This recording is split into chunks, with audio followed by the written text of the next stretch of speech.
What's up, guys? It's Daniel again. Welcome to the Rich20Something podcast. We're on the air with Dr. Mark Goulston today, who's the author of many books. He's a prolific writer, but he's also a former hostage negotiator. He's a shrink. He's a business consultant, and he has a lot of really cool, interesting gems to drop on us. We just had an amazing lunch, and he's probably taught me more in the 30 minutes driving here in the car than I've learned in about 10 years of reading books on how to talk to people. So I can't wait to let you guys dig in. We're going to cue that intro video clip that we made for you, and then we're going to go to the interview.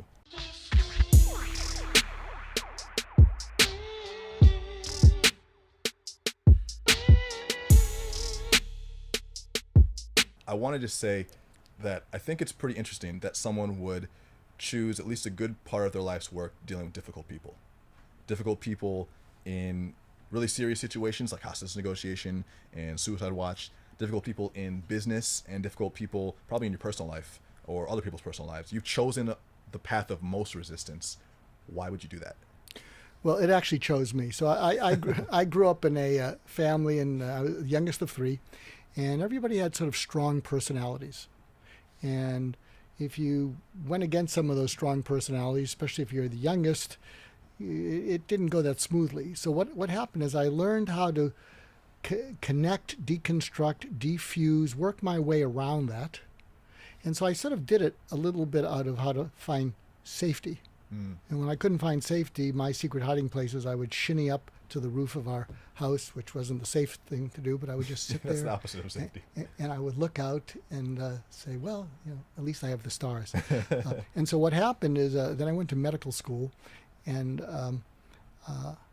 something happened in medical school which kind of changed my life. I'm not very religious, and I don't believe in God, but I believe in angels. The reason being is that when I was in medical school, I dropped out of medical school twice, but I finished.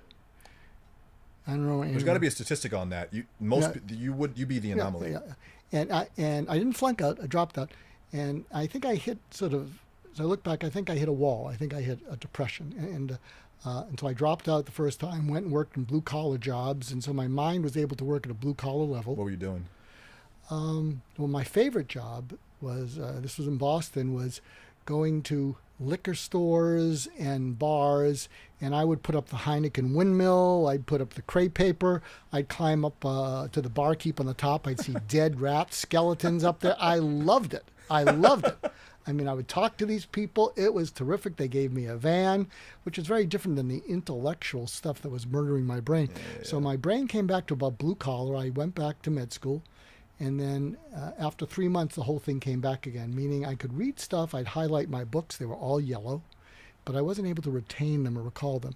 And so I grew up it's not an unusual childhood where you're only worth what you achieve in the world. If you don't achieve much, you're not worth anything. That's not an unusual way to grow up in a lot of people's homes. So what happened is I hit the wall the second time, and so I was going to ask for another leave of absence. Miraculously, I wasn't failing, but I was going to ask for another leave of absence. And so I met with the dean of the school, and the dean of the school is about making sure they get funding. And every time you take a leave of absence, your seat goes empty and they lose matching funds. Scary. Yeah, so I can understand the dean of the school, wants to get rid of me, cut his losses. And so I meet with him, and I don't think I'm in the best place in my life because, again... How old were you? I must have been about 23, 24. And so, again, my mind is you're only worth what you can accomplish in the world.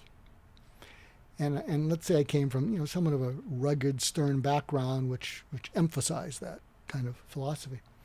So imagine this if you come from that background, and you may know something like that, from your own background with your own dad and things like that. And so I meet with the dean of the school, and a couple weeks later, I get a call from the dean of students, who's an Irish Catholic named William McNary. This is in Boston. And he had a thick Irish accent, and his nickname was Mac. So I get a call from him, and he says, Mac, this is Mac. Mac, this is Mac. Better get in here. Got a letter from the dean. Better get in here. Okay, Mac. And so I go there, and I'm kind of at a low point. I don't know if you've ever been at these kind of low points, but you're just at a low point. So imagine this, that you're only worth what you can produce. And I read the letter, and the letter says, from the other dean, I met with Mr. Goulston, suggested another career, perhaps the cello. I'm hereby advising the promotions committee that he be asked to withdraw. Yeah. I said, well, what does this mean? And Mac says, you've been kicked out, Mac. And so, and I'm not religious in the sense, I don't believe in God. I wish I did because I see the comfort that people have from that. But I do believe in angels because what happened next, to me, an angel came into my life and saved it. And you may actually see something happen in my face as I relive this with you. Hope that's okay. So he says, you've been kicked out. And so I was too broken to be sarcastic as I could have been and said, they can't do that to me. I'm passing everything. It was like, and also I didn't go boo-hoo, what am I going to do? When he said it, I just paused. And then I felt like I just had a gunshot wound. And I know what a gunshot wound feels like because I had a perforated colon about 7 years ago, almost died. And so he says that to me. I hear it. I go, oh. And then in about 20 seconds, I'm feeling my eyes, and they're wet. I thought it was blood. It was tears. I'm looking like this.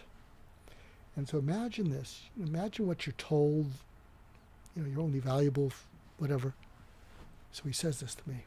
He says, Mac, you didn't screw up, but you are screwed up. But if you get unscrewed up, I think that one day this school will be glad they gave you another chance. So I start, my tears change to it's like this kindness. It's like I have trouble looking at you because I'm reliving it. And so imagine hearing this. He says, and even if you don't get unscrewed up, even if you don't become a doctor, even if you don't do another thing with the rest of your life, I'd be proud to know you because you have goodness in you and you have no idea how much the world needs that goodness, and you're not going to know it till you're 35, but you have to make it till you're 35. It was exactly. And I couldn't look at him. I'm having trouble looking at anything but down here because I'm reliving it. And he goes to me, says, Mark, look at me. Look at me. And I look up. And he said, you deserve to be on this planet. And you're going to let me help you. Do you understand? And so we arranged an appeal. And apparently, they saw something of value in me and they gave me another leave of absence. But so how did this get on this journey? Well, what happened is I made it through med school, made it through psychiatry training at UCLA, but I became a suicide expert and a violence expert. And I didn't make the connection, but what happened is Mac, as we called him, he was not only able to listen into me, he was able to lean into me and unlock my hopelessness. So I have a book called Just Listen, became the top book on listening in the world.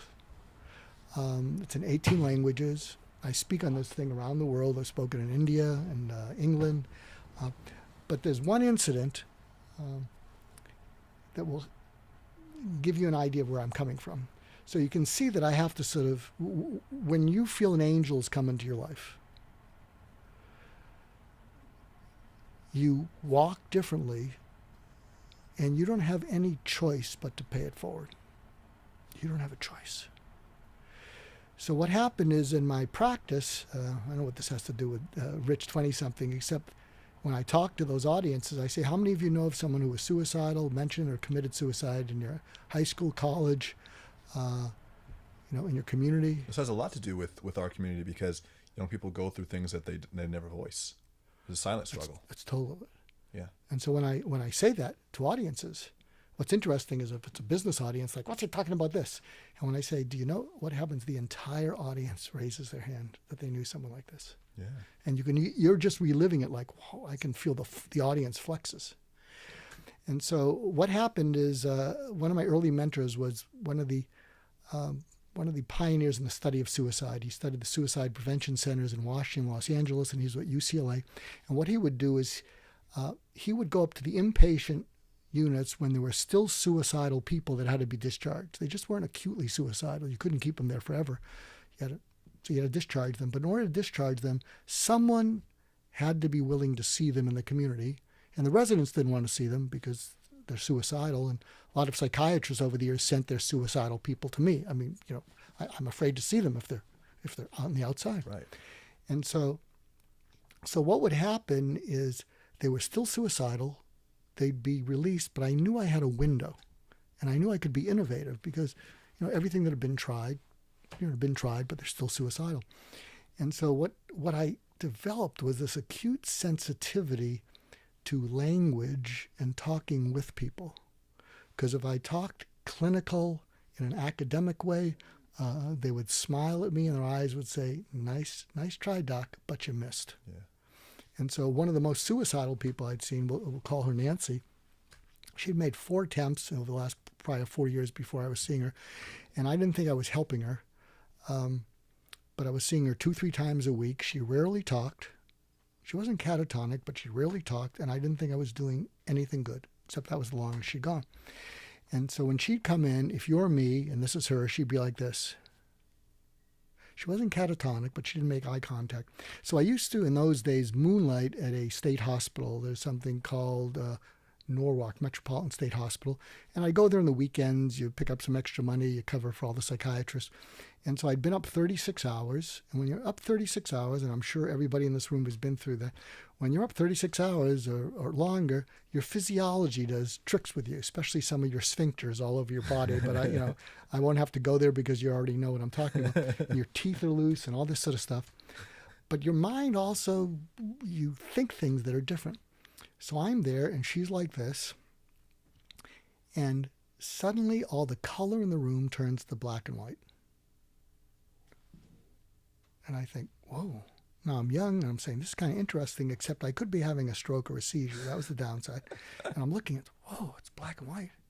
And then I focused more. I said, let me see what this is at. I think he's referring to magic mushrooms, friends. Well, I told the story to the minister at St. John the Divine in Manhattan. He said, you went into the dark night of the soul. Yeah. So what happened is I'm looking and it gets cold and chilling. And I do a neurologic exam on myself because I'm a doctor. I'm going like this. I'm going like this. You're examining yourself to make sure that you're... Like, and she's like this. And I'm saying, well, I'm all here. No stroke, no seizure. And then I thought, I think I am looking at the world through her eyes and feeling what she feels. Wow. And so I leaned into it. That's fucking scary. And this will give you the chills. And I lean into it, and I'll bet you can resonate with me. And I just felt this coldness, darkness. And when I looked, it was the dark night of the soul. And because I was sleep deprived, this is what I said, because normally I would have kept it to myself. And you're me, and she's like this. And I said, Nancy, I didn't know it was so bad, and I can't help you kill yourself. But if you do, I will still think well of you. I'll miss you. And maybe I'll understand why you had to get out of this pain. And then I thought to myself, did I think that or did I say that? And I thought, I've had that experience. I just gave her permission. And I remember saying, don't write that in the record. Strike this. And I thought, I'm screwed. And so that's the first time she looks at me. And she looks at me like I'm looking in your eyes, and I'm holding on to your eyes right now. I can hold on to your eyes and I can take them wherever they are, and that's what she did. You got back to me though. And I said, what are you thinking? She looked right through me. And by the way, when she did that, I realized I had it right. She said, if you can really understand why I might need to kill myself to get out of this pain, maybe I won't have to. And then she smiled and she gave up her suicidality, and she became a PhD and has some kids. But I you just toss that out there. but what happened is I learned to listen to people from their inside out. Wow. And I have a personal mission for the world, It's called Healing the World One Conversation at a Time. Wow. And in Just Listen, part of what I talk about is how you can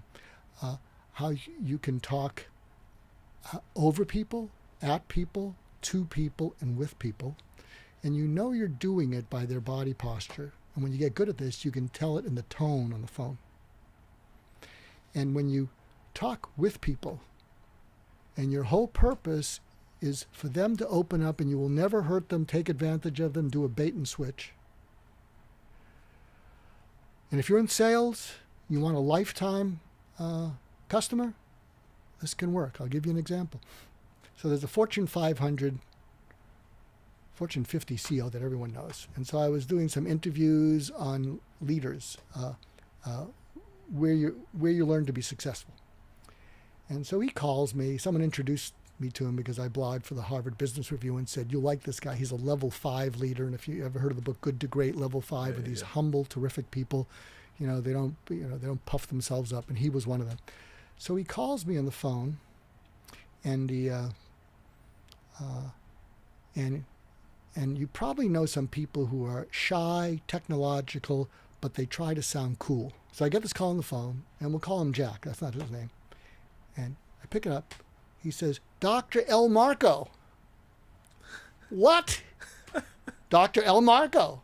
What is this? And then he tells me his name, and I go, it's him. This is so-and-so. And I'm pretty quick on my feet. And I said, Dr. L. Jacko. How are you? And he said, well, I'm okay. I'm not a flaky person. I agreed, that you could talk to me, and I didn't get back to you, and that's not me. And so I'm heading out of town, and then I'll come back, and I'll see you. And, I have different kind of conversations. I say, where are you going? He said, I'm going to New York. I said, business, family? He says, we both. I said, we'll talk about business when you come back. Tell me about your family. Well, I got a mom. She's got Alzheimer's. She's really stoic. He's doing a job on her. Sometimes she's in, sometimes she's out. My father takes care of her, and then my sister helps out, and he goes on and on. And so here, I'm this little pishok talking to this guy, and so imagine this. He's saying these things, but I'm getting a feel because I'm listening into him. And I said, Jack, I have a direct order for you. What? I have a direct order. I said, listen, it's a direct order. There is no joy in your home now. What happens is when your mom, from the way you described her, when she's aware of what she's lost, she's incredibly depressed, but she's stoic. She doesn't want to tell anyone how bad she feels. And then when she's out of it, it's hell for your father and your sister. So here's what I'm asking you to do. And it's in my book, Just Listen, and it's something that I call the magical paradox. And you'll see why it works. If she's lighter, what I want you to say to her is, Mom, I'll bet you sometimes wish it were all over. Isn't that true? Now, you haven't said the D word, but because she wants someone to know that she wants to die, but she doesn't want to upset your father, your sister, or you. And if she does, if you're on track, she will start to cry and she will lighten. How did you get this? Is this a natural intuition, or is this part of medical training? It's because of going inside out, and I'm actually going to do a lot of that on you, a little of that on you. And people, you'll like it. Trust me, it's good radio. And so I said, you're going to say that to her, and she may cry, you may cry, and she will lighten. She won't lose the Alzheimer's, but she'll lighten. And then what you should say is, and I'll bet you sometimes feel that you can't keep doing this much longer. Is that true? And the phone is totally dead, and I thought, well, he blew me off. I was giving him an order. I said, are you there? Are you there? He said, no. I pulled over to the side of the road, and I wrote everything down. He said, so, a month later, I see him. I'm in his office, and, I get a little bit of the ADD type of thing, and we have this, and he's shy, and we have a good conversation, and we're talking about other stuff. And so there's a shy guy. And so he says, by the way, I don't know if you remember the car conversation we had. I went, oh, yeah, I'm sorry. Did I go to overstep my boundaries there? No, I'm sorry. I said, oh, yeah, the thing about your mom. And then in the same way as I looked at Nancy, he looked at me and he said, I did exactly what you told me to do. And she did exactly what you said she would do. Thank you. And he took my hand in two hands and he walked me out to my car to get more time. Wow. So as you can imagine, I think we're lifelong friends. Yeah. But the point is you can do this if you're in sales. Now, granted, when you're new in sales, you got to dot the I's, you got to cross the T's, you got to push for numbers. Often you have someone in your back who's not, did you close anything and such and such. And so you may learn this thing over time, but I am telling you, if you can learn how to do this early on, I'm not a persuasive person. I don't think I've done any persuading in this interview, but I'm highly influential. And people lean into being influenced. They lean away from being persuaded. I had a similar experience. You probably don't know who he is because I just found out about him. This is maybe a year, maybe 6 months ago. He's this Nordic guy. His name is Wim Hof, and his whole thing in life is his name is the Iceman, and he does all these amazing feats of physical endurance. So he's had a couple of different world records for being submerged in sub-zero temperatures, and he'll do different experiments on his body where they'll inject poison into his bloodstream and he can physically control his adrenaline response to nullify the poison, things of this nature. But he had a simple exercise, similar to some of the simple questions that you ask or some of the simple directions that you give to your patients, your clients, your students. But he has a simple exercise where it's a breathing exercise, and the whole idea is you're basically hyperventilating yourself, and when you hyperventilate your own lungs enough, when you then hold your breath, you can retain more oxygen. You become hyperoxygenated, and the immediate effect, even if you've never trained this skill before, is that you can hold your breath for 2 to 3 times longer. I did this one time. This is 6 months ago. I tried without any type of technique first. Could hold my breath for 45 seconds before I was gasping for air. Tried the technique one time. The first time I tried it, I held my breath for 2 minutes and 20 seconds, which I'd never done before. I'd never met this guy, never known him from Jack. He showed me one simple thing, and it worked so well that I immediately bought his course and whatnot without him persuading me. And he became so influential that I was drawn to the things he said because what he showed me, even in simple exercises, worked so well. And I think that this is what you told the CEO, what you told Nancy, they weren't revolutionary things. They were just the elephants in the room. They were just the truth, but they were seen through the eyes of the person who was being the most affected. And we don't often take the opportunity, we don't take the time to look at things from the inside out of the person who we're actually trying to impact. We look at things at best, usually, with empathy or from our perspective. And we try to do this thing where we morph our perspective into theirs. It's like trying to project what they might be thinking, but still from our perspective, and it doesn't work. And we wonder why we have all these gaps in communication. We wonder why. I mean, this happens in romantic relationships a lot, because we say we're understanding, but really we have a point and an agenda we're trying to get across. It's sales, but without the understanding, without the compassion. So I can see how this would be so relevant.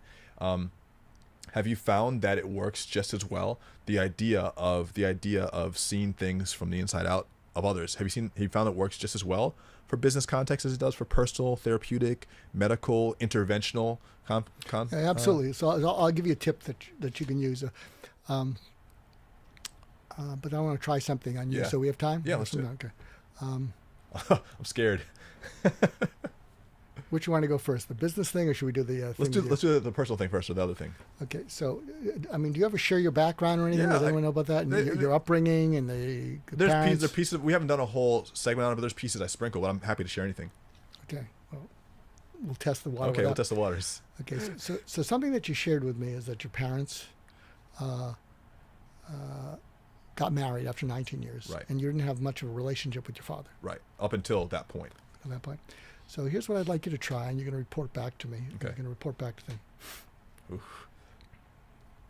I want you to contact your father. And for all of you on the outside, if there's anyone in your life who, you're angry at, still holding on, first of all, you have to ask yourself, if they're evil, cut your losses, stay away from them. But if they're not evil, they're just flawed. People who are flawed, you got to cut them slack. That's the thing. If they're evil, stop them, protect others from them, or cut your losses. But if they're flawed, you got to cut them slack. So this is what I'd like you to do. I'd like you to reach out to your father and say, when would you have a few minutes, because I owe you an apology. And he's going to say, what?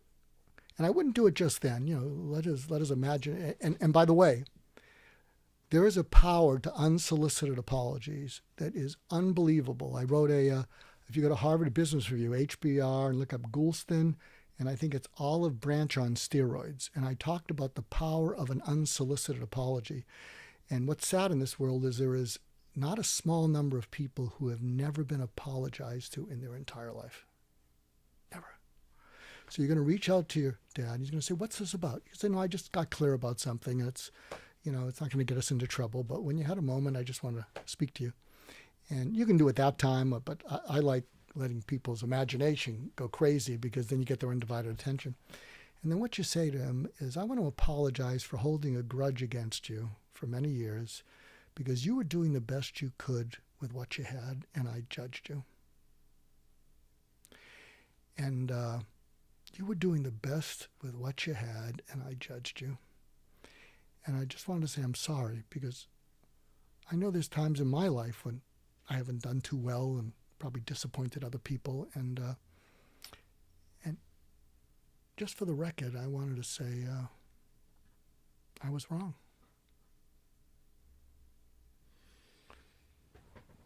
It will free you. I'll tell you, I was on a plane with a big muckamuck, and I didn't know he was a muckamuck, but he was a muckamuck who had a pretty good reputation. So you don't want to get on a plane next to me. Take a good look at me. If I'm in a seat next to you, find another seat. So I'm with him, and I get to know him. And he's really well regarded in his industry. But, I listen into people. I just picked something into you. I can see you're a little quiet now. Yeah. And I said, something eating away at you. Look, I'm a shrink. I'm not going to tell anyone. I have a little bit. I have ADD and Alzheimer's. I'll forget it after the plane ride.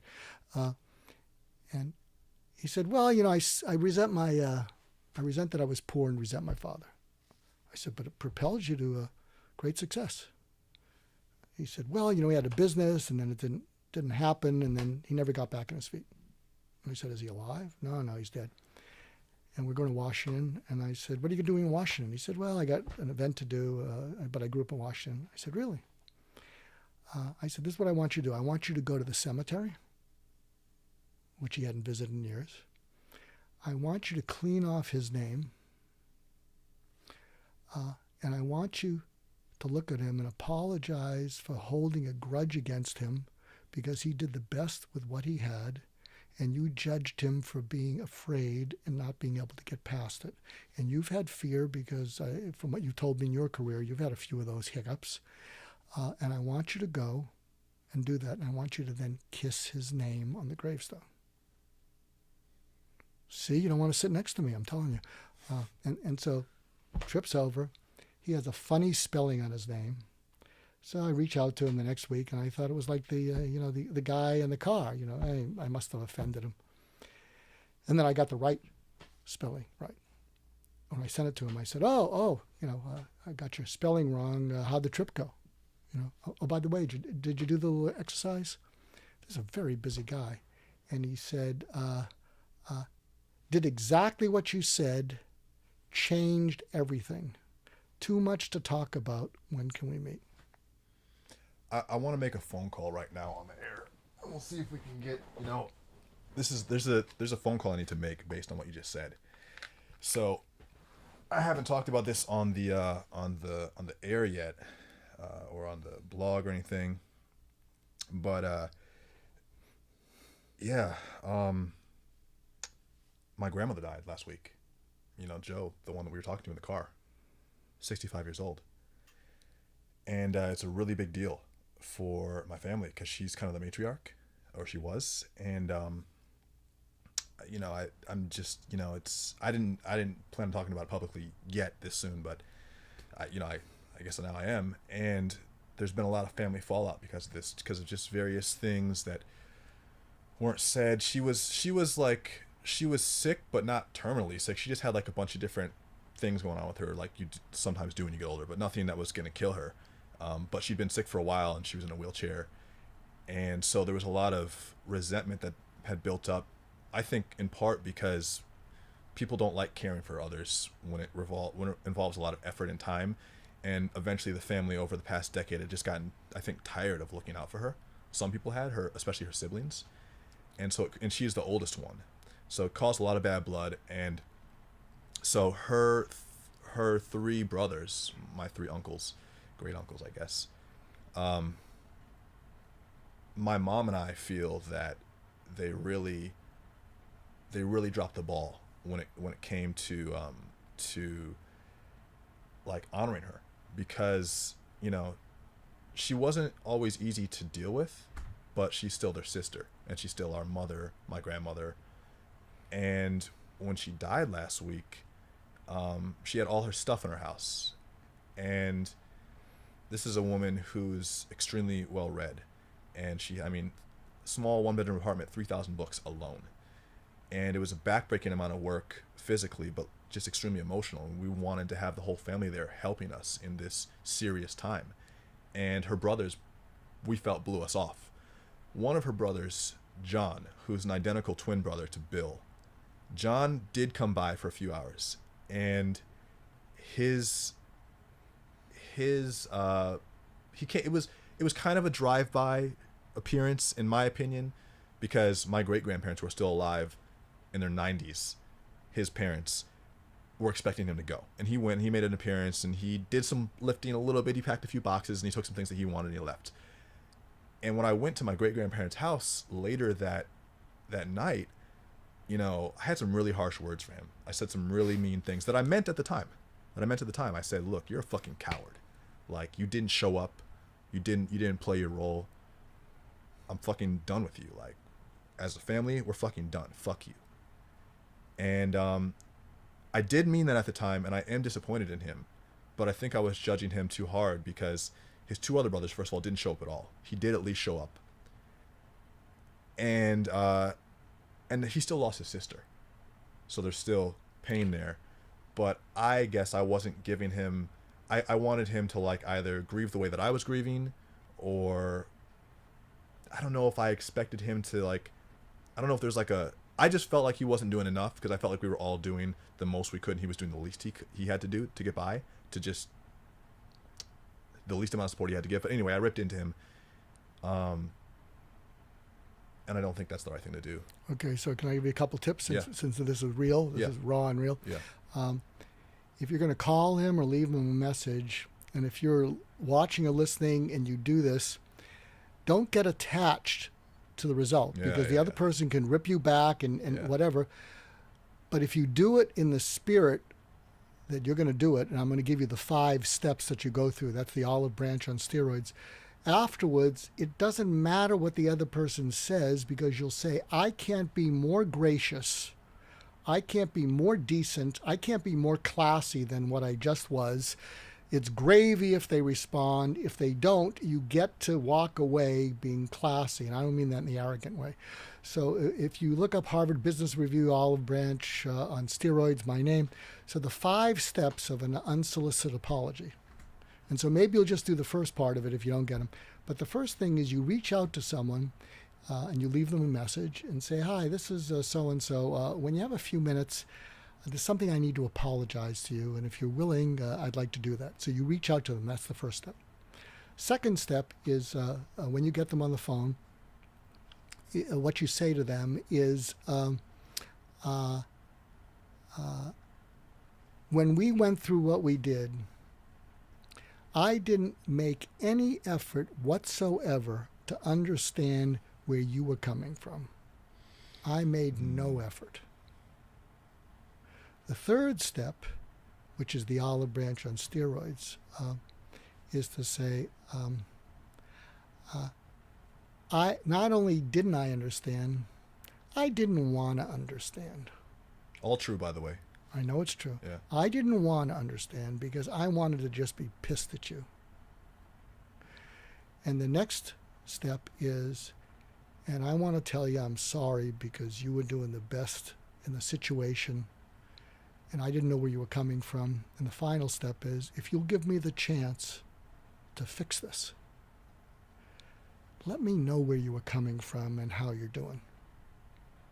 All right, let's do it.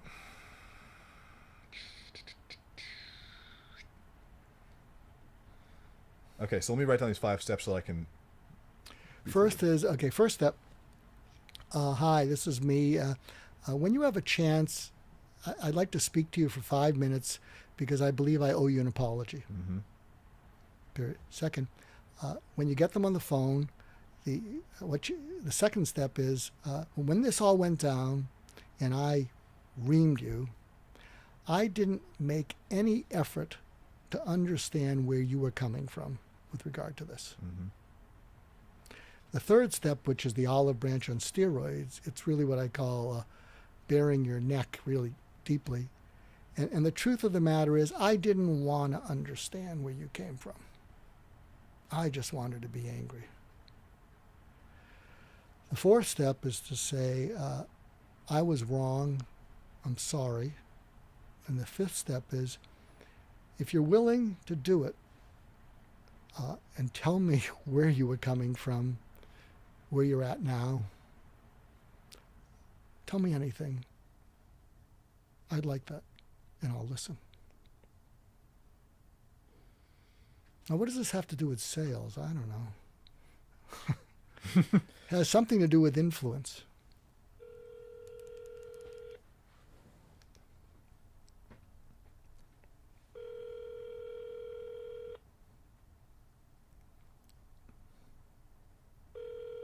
Okay, answer.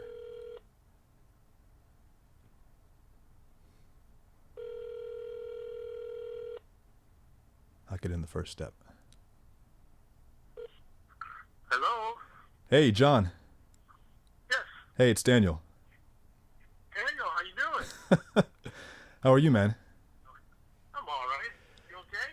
Yeah, man. I wanted to apologize to you for something. Is that okay? That's fine. You know, when we had our scuffle this weekend, man, I just made no effort to understand where you were coming from. And to be honest with you, I didn't want to understand because I was just angry, you know? Mm-hmm. And, that was wrong. And I'm sorry for that. And if you're willing to talk about it, and where you're at now, just kind of what you're feeling and what you're thinking, I'm ready to listen. Well, I mean, I understand where you're going, or where you're coming from. But then after, you had left, I was reflecting on the whole situation, and I don't, I was talking to Marlene, and I said, I wasn't out there in California, so I really don't know what happened. I mean, I know, Danny was very, very difficult to get along with. And, I could have visited her more. But, you go down to see her, and then she'll look at you and she'll say... The phone's a little bit muffled. It's a little bit muffled. I can't hear you that well. Oh, she would say to me, what are you doing here? What have you done for me lately? Yeah. Stuff like that. And, it was very hard to be around her, because sometimes she would be just very ugly about things. Yeah. But yeah, I would text her and talk to her and stuff. But I wasn't out in California, so I don't know.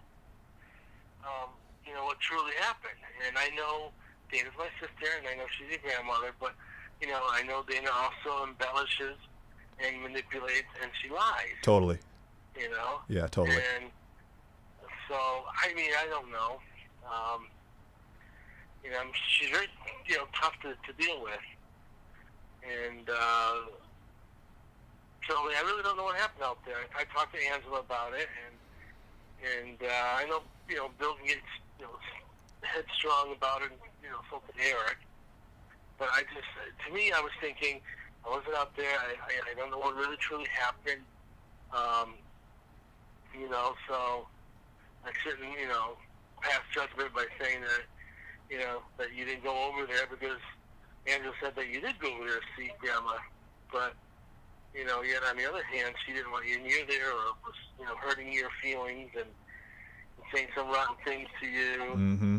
Yeah. And so, but yet when Dana was the one that would, take these messages home and say, they threw me out like a bag of, or like, like trashed on the curb. So dramatic and untrue, by the way. Untrue. Untrue. Because, I mean, that's a whole nother conversation, but she liked to play, conductor with all the elements, and there's elements, I love her, but there's elements of truth there, and there's also elements of fantasy, and so it's but it's not like we weren't trying as hard as we could, Yeah, I know. We all could have tried harder, but, it's difficult with your attitude and stuff. Yeah. Anyway, man, just want to let you know I'm sorry. I know. All right, I'm sorry if I said anything about you not being there, because I wasn't there. I was just, this is what we heard from Dana. Yeah, it sucks. Well, yeah. I gotta go now. I want to talk more about it, but I just want to apologize, and let me call you tomorrow, and we'll just catch up, okay? All right, man. Take care. We'll talk later. All right, man. I love you. All right. I love you too. Thanks for the call. All right, bye. Bye-bye. All right, it worked. What'd you think? It was hard, man. It was really hard, but it feels was better. It worth it? It was worth it. I had to do that. I talked to my mom today, and she's like, I think you should apologize to John, because like I get where you come from, but that wasn't the right thing to do. And she was right, So, and she was more mad than I was. Yeah. Thank you for that. You're welcome. Yeah. Why don't we lighten it up a little bit? Because we'll edit that and make it not so dark. But here's a tip that you can use from understanding where people are coming from. Yeah. This is especially true if you're a company and you're wanting to get money, significant money, out of a male who's 45 or older. Yes, that's exactly what Investors. I want. Wait, in what way? Well, because they've accumulated that money. But if you're trying to sell something, like a company, to men who are 45 and over, something you need to know about men who are 45 and over. They're more bothered with making another mistake and feeling foolish than getting another win. Because what happens to us guys is our worth is tied to how competent or incompetent we are. Totally. And there's a cumulative effect of all the things we've messed up. We often don't talk to other men because we think that they're better than us. We try not to talk to our spouses because we want them to admire us. We can't imagine they will. So there's a cumulative effect of all the things we've messed up, and it eats away at us. So if you're dealing with someone, it may be going on, it may not be going on. This might be, taking it one shrink too far. But if you're with someone and you're trying to pitch them, and and they know that they need what you have, and you've answered all their questions, and you've asked for any of their objections, you've answered all of those, and you know that they need it, but they're just not going. Here's something you can try. Take this with a grain of salt. What you might say to that person is, can I ask you a hypothetical question? And hopefully they'll say yes. And you got to get off your sales transactional thing, and you say to them, you've been burned before, haven't you? And they're going to go, what? Yeah, you've believed in something, trusted something, thought something would work out, and it didn't. I've been there too. You don't want to shame them, say, I get everything right and you're the idiot. No, I've been there too. And I'm guessing that there were some hits you took where when you finally made it through it, you said, I can't go through that again. I cannot go through that again. And is it possible that everything makes sense, but there's something about this that is reminiscent of a previous product, service, company that is triggering a flashback of, I don't know. And it may have nothing to do with what we're discussing, but maybe what it's unearthing is this is getting close to making a decision that I could regret. And is it possible that you're like all of us, again, you don't want to shame them, say, is it possible that your hesitation is that you don't want to go through something that was pretty traumatic to you?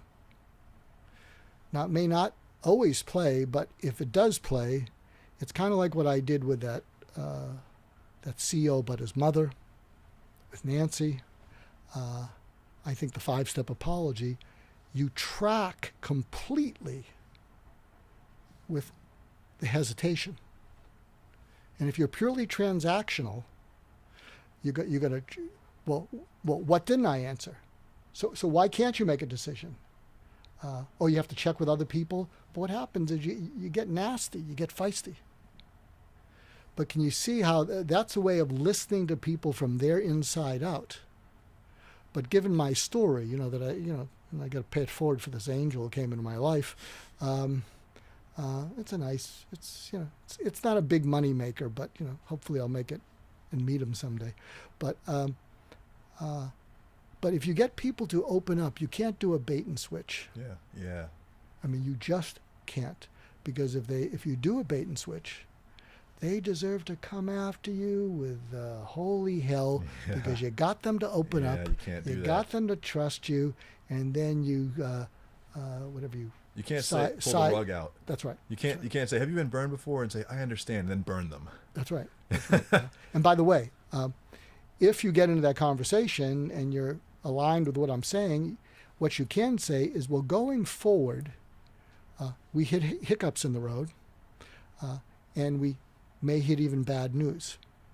Going forward, the way we deal with bad news is we realize we're the expert, and what you really want us to do is to dig down and look at all the options, all the solutions, what makes sense. And so since bad news is unavoidable, that's how we deal with bumps in the road going forward. And also, we find out from people like you, in the event going forward that we hit a bump in the road or there's bad news, what's the best way for us to tell you about it? Yeah. That's very what got you here won't get you there type of analysis, right? And self-awareness. Mm-hmm. And I think that, doesn't a lot of this fall under the context of self-awareness? Because the greater your self-awareness, the greater awareness you have of how other people might be feeling. Oh, totally. Here's something, maybe we'll do another podcast about. I'm not just into ending violence, hatred, and fear. My last living mentor was a guy named Warren Bennis. And Warren Bennis, if you look him up, he was one of the top 3 people in leadership in the world. He was at USC, died a couple years ago. And Warren shared with me, because we got pretty personal, that he felt disappointed in himself because he was a global thought leader. And globally, leadership is getting worse. Just look around you. And so he felt that he hadn't done enough. He created little islands of goodness. And so there's an initiative I'm trying to do where I'm building a critical mass of basically the Nelson Mandelas and Warren Bennis's of all these people, because they're islands of goodness. I want to bring them together. There's a site that's offered me their site called ExecuNet, which has 750,000 executives and vice presidents. They say, you want to build this critical mass on top of us? We'll do it. Challenge is it's not in their budget, so I've got to raise $500,000, and I'm the serial creator angel kind of person. But if we get the funding, it's such a clean thing. But here's the latest takeaway, because I blog a lot on leadership, and may be doing a program with one of the big tech companies about leadership. To me, here are the 4 qualities of the best leader, and I aspire to them, and I fall short. The first one is being unflappable. The second is being present. The third is being knowledgeable. The fourth is being wise. Unflappable doesn't mean shut down like Mitt Romney. Unflappable means that you're dedicated to a mission that's more important than you and your personal whatever. And it's kind of like what I said about Colin Powell. He was dedicated to, if you're going to elect me president or whatever, you can come against me, but don't you come against my wife. And so you're unflappable because you have a clear sense of mission and purpose. Present is very interesting. It means you have to have a little bit of emotional intelligence so that you don't minimize what's important to other people, but when you're connected to a mission, what you can say is, I know that's important to you. I know that's the most important thing to you, but we owe this to our clients. We owe this to our customers. We're on a deadline, and we can't do anything that distracts from that. We'll get that taken care of at another time, or we'll work after hours when the team's not here. But we're going to have to put that to the side. So that's the presence I'm talking about. So it's a caring presence, but you're dedicated to your mission. Knowledgeable means when people listen to you, they say, this guy or this woman, they know their stuff. They know their stuff. And wise is they know what's important. They know what's worth fighting for. They know what's worth not fighting for. Yeah. And so I'm aspiring to those. And I mean, I think companies bring me, so I advise people on how to become that kind of leader. And I'm being like a grumpy old man because when I see people who are just, I don't know, just too selfish. Yeah. I can only work with people that I root for. Well, it makes a good transition, and this is a good way to close it because we were talking earlier today at lunch about a new concept that you've been developing, and you're calling it hacking Steve Jobs. When we talk about visionary leaders, certainly he falls into that category, and I'm not sure if he satisfies those 4 criteria that No, he doesn't, but this is a great formula I didn't get to give. Yeah. Do you want to talk about that now? Yeah, can we do that? Please. Because you may never want to see me again after I after I did this high colonic on you with your ancestry. Okay, so I used to hack into people, as I've hacked into you. Yeah. And so I learned to hack into people into their future. And so I've been giving talks to groups of entrepreneurs and CEOs about how to look at the world through Steve Jobs' eyes, how to look at your world. And what happened is I got sick and tired of persuading people. I mentioned that to you. And so I gave a talk that went over pretty well, but I was persuading. So I said, I'm done with this stuff. I'm done with trying to persuade anyone. So I got very good grades from this group of entrepreneurs and CEOs. And the person who has 9 of these groups said, oh, you'll talk to another group. I said, yeah, but I'm not going to talk about that because I'm done with persuading. Okay. And so what I came up with is if I could create gotta have it, you don't have to persuade anyone. If I gotta have it, you don't have to persuade them. So I gave a talk to this group and I got all 5s, never got all 5s. And someone said, you just figured out the secret to Apple. And I said, well, what do you mean? They said, well, when people line out outside the door for a new product, what are they thinking? I gotta have it. Mm-hmm. So I gave it to another group, all 5s. And then someone said, you just figured out the secret of Steve Jobs. So that made it sexier. So I call it hacking Steve Jobs, the secret to thinking like a disruptor. But here are the 4 steps. So for all of you who, we'll have to timestamp it because there's a lot of people say, that the first 90% was too touchy-feely. We'll timestamp it, but there will be plenty Get of away from me. Yeah, you put in hacking Steve Jobs. Put a highlight on that because other That's people... probably what we'll title it. Good. Other people are going to trash the first 90%. Savages.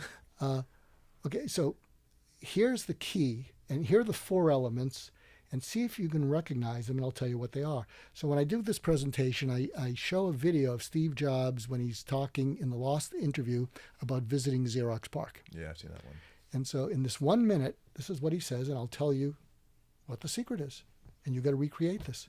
Because when he went to Xerox PARC, he looked at what he saw the same way as Apple customers look at Apple products. So he said something basically like this. We went there and I was blinded by the first thing I saw. I didn't even see the other 2 things. They showed me these other 2 things. I didn't even see those. What I saw was the graphical user interface. That's the first step. It was the best thing I'd ever seen in my life. That's the second step. It was flawed and it was quirky, but it worked and it worked very well. That's the third step. And then the last thing he says is, and within 10 minutes of seeing that, and let me see if I can get this, and within 10 minutes of seeing that, I knew that all computers would work that way someday. And I get into, tone, and I say his voice goes down to someday because he's reliving the moment when he went from hustler to visionary. And what he saw is graphical user interface, simple, reliable, and we already make stuff that's beautiful. We're going to own the B2C market. And that's what he did. So what are the 4 steps? The 4 steps are, whoa. I didn't even see the other things. I was blinded by the first thing. Whoa means I can't believe what I just saw, heard, or read. For all you marketers out there, any customers or clients, they have to have that reaction because they all got ADD, they've got all this stuff. You got to break into their mind. So whatever they see, whatever they hear, whatever they read has to cause them to go, I can't believe what I just saw, heard, or read. Yeah. Second, wow. Wow was the best thing I'd ever seen in my life. That's astonishing. That's amazing. That's unbelievable. So you've got to create wow in this, nanosecond attention span, time we're in. Then, this is too good not to use. I don't know how I'm going to use it, but this is too good not to use. And it was flawed, but it worked, and it worked very well. Then, yes, when everything comes together, yes. And within 10 minutes, I knew that all computers would work this way someday. So I actually have a site called the Goulston Group. If you go there, our tagline is creating, gotta have it. And so when I give these talks, go to your marketing people, say, what is the stuff that our customers, clients, what are people reading? And do they go, whoa, wow? And if they don't, fix it. Yeah. And companies bring us in because, we discovered it. I mean, and we can draw that out of people. And so I'm going to end with this. I'm going to reverse it. Rich20Something. Yeah. What was your whoa, wow, yes moment when you said, I got this? There was a whoa, a wow, a and a yes. Fill us in. I was sitting in my in my apartment. This is in Atlanta, Georgia. This is circa 2012, so this is about 4 years ago. And I was freelancing. I had a tutoring business, and I thought to myself, as I was doing this tutoring, this is going pretty well, and I've been writing about it. People have been receptive to this, and it's gotten a lot more traction than I thought it would. Maybe I should start doing this on a regular basis. And I said, whoa, maybe there's value in me talking about this all the time, And then I started looking online. This happened over a period of probably days or weeks that I had to, whoa, wow, got it. The next kind of phase in that was seeing that there were other people already doing this, so it wasn't impossible for me to make a living as a thought leader and make a living creating a digital empire. That's, wow, this is a real thing. And probably only between 2000, since 2008 has probably been possible. Before that, not. So, wow, this is possible. And said, I don't really know how I'm going to build this up. I know it's awesome. I know it's possible. I don't know how I'm going to do it. But then I had the light bulb go off, and I thought, the way to do this is to create such good material, such good content that people have to share it, have to read it, have to like it. And we started doing that. One of the first things that really put us on the map was, funny enough, an article called Hacking Elance, right? True story, where I took this all-inclusive guide that I'd used to conquer these different freelancing sites that was supposed to be just an internal guide for my team members that were working with me, but it had all my best strategies for getting and attracting clients. And I went to my friends and I said, should I release this to the public? Should people have this? And my friends said, no, if you release that, everyone will copy you and you'll lose your proprietary strategies. I said, that's what I need to hear. I'm releasing it. So I released it, and it blew up, and it got an Entrepreneur and Time Magazine and Fortune and Forbes and brought me my first, consistent eyeballs, and that's when the company took off. Whoa, wow, Yes. yeah, love it. That was amazing. That was the best. That was hands down the best podcast we've ever done. I'm going to show your books right now, and we're going to send them out. We're going to send links to them in the email and put them in the podcast description. We'll put them on YouTube. But so this is just like Wim Hof. When you see it happen in real life on the camera, and you see things that actually work, simple techniques like the 5-step apology. By the way, I didn't plan on doing that. I didn't know you were going to hack me, and I didn't plan on doing that. And it's certainly not something that if you would have asked me beforehand, hey, you want to call your uncle and apologize on air? Fuck you. No. But so it's... You still have some more apologizing to do. Yeah. I still got some more. But 2 great books. Just listen. Over 100,000 copies sold? Yeah, it's the top book on listing in the world. That's amazing. Well, how many books on listing are there? That's right. Because who listens? 18 languages. Who listens? 18 languages. And talking to crazy, which is definitely something that we all need. Probably when talking to ourselves as well. Yeah, there's a big section for you. So, Mark, it's been an absolute pleasure. Let's do another one, too. And for all you guys that are watching out there, where can people find out more about your work? Well, if you go to markgoulston.com, that's my thought leader page. If you go to Goulston Group, that's the Creating Gotta Have It. I co-founded a site called Heartfelt Leadership. If you go there, and if you look at the videos under Be Inspired, they're videos of the kinds of leaders that the world needs. Something I'm also involved with is the POP protocol, which is taking off. POP stands for Pullover Protocol, and it's a training for law enforcement and civilians to de-escalate a traffic stop. That. And I'll just give you a teaser, but go there, popprotocol.org, P-O-P protocol.org. And so the 4-step thing, and the sheriff and law enforcement is chasing after us in a good way. African-American founders love them. But the 4 steps to the POP protocol stand for the acronym SAFE. You need to have a simple title. Always catchy acronyms. So SAFE stands for, and I'll figure this, inner city, blacks. We're not talking in the suburbs, but we're talking about where people get themselves killed. So cop pulls you over. It's dark. They're looking in your car. So you put on your dome light. And S is show your hands palms up. Mm-hmm. And you can put them on the steering wheel. You can put them outside because even though there is racial bias, they're trained to react to different movements. As long as it's dark and they don't know what's going on, they're getting anxious, the cops. So show your hands. A is ask for permission. Officer, my license and registration is in my glove compartment, and I have a registered handgun there. Here are my hands.